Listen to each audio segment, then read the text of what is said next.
respeito da poesia de Jaime Caetano Brown. E eu tenho um livro aqui dele que trata dos 50 anos de poesia, sexta edição pela editora Martins Livreiro.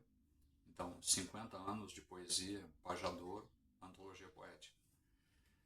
Se a pessoa se lembrar como é que diz o Ezra Pound a respeito de poesia, que poesia seria palavra rica em significação, e se a pessoa se lembra, ele escreveu Arte da Poesia, ABC da Literatura, que fala que poesia é palavra rica em significação. E ele divide também a poesia em melopeia, que são os recursos melódicos, fanopeia, que são as imagens, as figuras de linguagem, e a logopeia, que são as ideias. Se a gente pegar a crítica literária do Rio Grande do Sul, a professora Zilá Berno, ela diz que a literatura de grande qualidade, a grande poesia, é necessariamente heterogênea, ambígua, opaca e imprevisível. Bom, o escritor Jaime Caetano Brau fala e organiza a sua literatura como uma literatura poética gauchesca. Para quem mais ou menos conhece literatura, sabe que a poesia gauchesca, tu lê um poeta, ou tu lê outro poeta, ou tu lê 50 poetas, dá a impressão que foi a mesma pessoa que escreveu, ou seja, porque é tudo igual. Então, necessariamente imprevisível não vai ser, porque são todos iguais. Se a pessoa for ver com relação à opacidade, se é opaca, a literatura precisa ser opaca, ou a poesia precisa ser opaca, para que tu consiga ter riqueza de significação, para que tu consiga ler um poema e cada pessoa pensar alguma coisa diferente a respeito do poema. Se eventualmente o poema diz com uma linguagem denotativa, passa informação com linguagem denotativa, isso não é poesia. A linguagem denotativa é a linguagem comum do dia a dia. Aí a pessoa vai dizer assim: agora, por exemplo, estou gravando um vídeo. Isso é linguagem denotativa. A linguagem poética é a linguagem figurada. Então é a linguagem conotativa.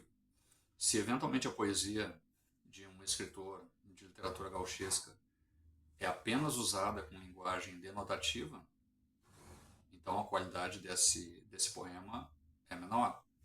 Eu vou pegar aqui aleatoriamente, abrir o livro aleatoriamente e ler um poema qualquer, porque na realidade os poemas do Jaime Caetano Brown são mais ou menos do mesmo nível. Então, pessoal, olha só. No horizonte, fim de seca.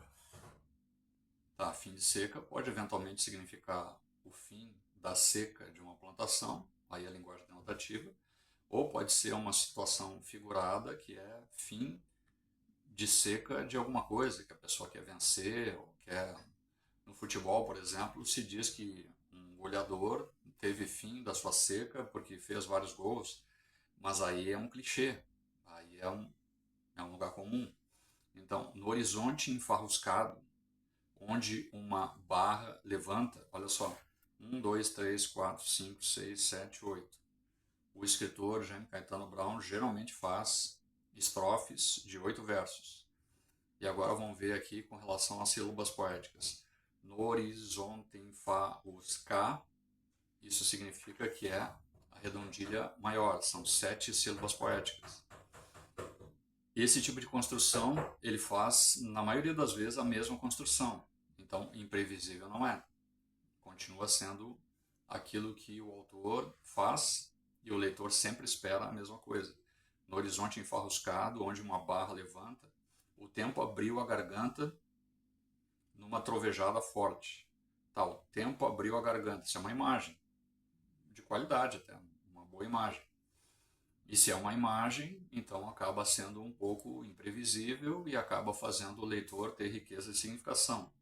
Numa trovejada forte, linguagem comum, linguagem denotativa, e no silêncio de morte, ou seja, silêncio de morte é um clichê, é um lugar comum, que de repente caiu.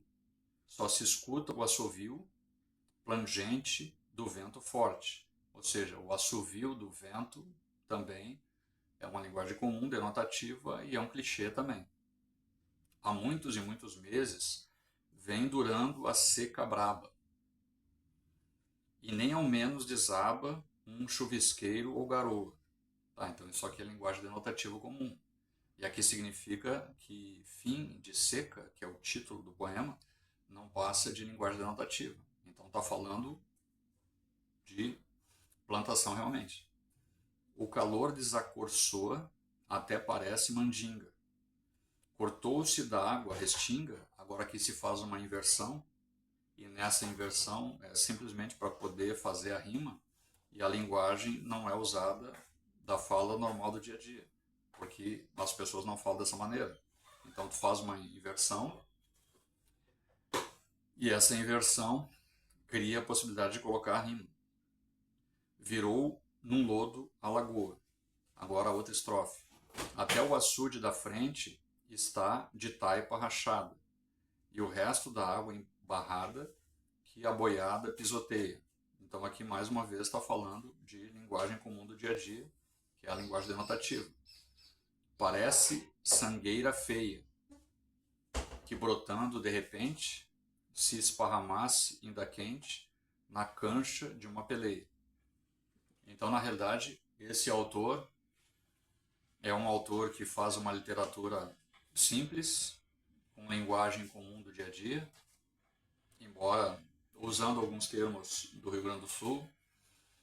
Ele não faz uma literatura heterogênea, faz sempre da mesma maneira. A linguagem dele não é ambígua. Aqui nessas 3 estrofes eu li apenas uma imagem diferente que tem alguma qualidade. A literatura dele não é opaca, fala de maneira bem simples. Ela não é imprevisível. Geralmente é o mesmo tipo de estrofe, nas oitavas, o mesmo tipo de rima, o mesmo tipo de linguagem geralmente denotativa, não dificulta em absolutamente nada a possibilidade do leitor compreender. Então,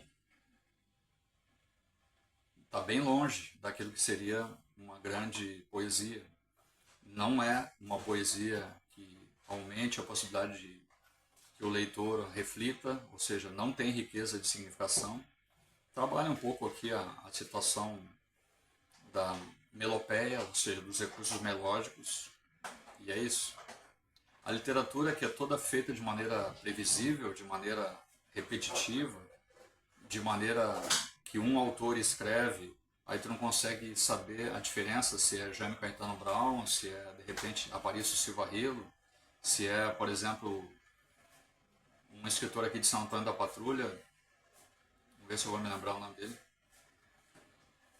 Odilon Ramos, por exemplo, daí tu não sabe a diferença de um e de outro, porque é tudo igual, é a mesma linguagem, a mesma maneira de usar termos gauchescos, a mesma maneira de empregar eventualmente uma imagem, que daí vai fazer com que o texto fique um pouquinho mais qualificado, mas é uma literatura bastante pobre.